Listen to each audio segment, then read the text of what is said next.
కడప జిల్లా దుగ్గనపల్లిలో గత వారం ఆత్మహత్య చేసుకున్న రైతు మోషా కుటుంబ సభ్యులను వైసీపీ ప్రజాప్రతినిధులు పరామర్శించారు. ఎంపీ అవినాష్ రెడ్డి, ఎమ్మెల్సీ రామసుబ్బారెడ్డి పరామర్శించి మాజీ సీఎం జగన్ ప్రకటించిన నష్టపరిహారాన్ని అందజేశారు. దాల్మియా సిమెంట్ ఫ్యాక్టరీ వల్ల తాము తీవ్రంగా నష్టపోతున్నామని స్థానికులు వైసీపీ నేతల దృష్టికి తెచ్చారు.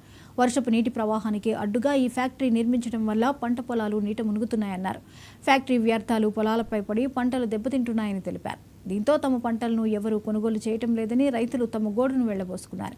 ఈ సందర్భంగా ఎంపీ అవినాష్ రెడ్డి మాట్లాడుతూ రైతులకు నష్టపరిహారం పూర్తి స్థాయిలో చెల్లించాలని డిమాండ్ చేశారు. లేని పక్షంలో వైసీపీ పెద్ద ఎత్తున పోరాటం చేస్తుందని హెచ్చరించారు.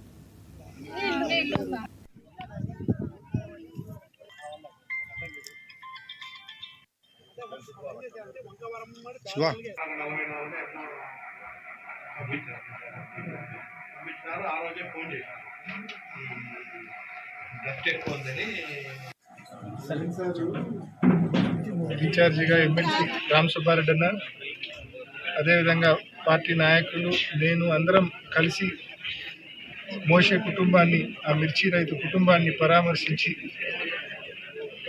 జగన్మోహన్ రెడ్డి గారు, మా పార్టీ అధ్యక్షులు, ఆ కుటుంబానికి ప్రకటించిన సాయం అందించడం జరిగింది. ముఖ్యంగా ఈ మిర్చి రైతు మరి దీనగాథ ఒకసారి మనం చూస్తే, ఈ రైతు చనిపోవడానికి ప్రధానమైన కారణాలు రెండు.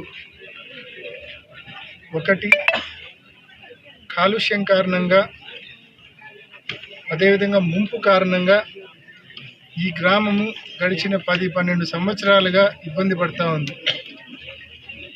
కోర్టును ఆశ్రయించినారు, కోర్టు కూడా వీళ్ళకు అనుకూలంగా తీర్పిచ్చింది. జగనన్న ప్రభుత్వంలో ఈ గ్రామం ఏ రకంగా ముంపు వలన, కాలుష్యం వలన నష్టపోతా ఉందో ఒక రిపోర్టు కూడా ఇవ్వడం జరిగింది.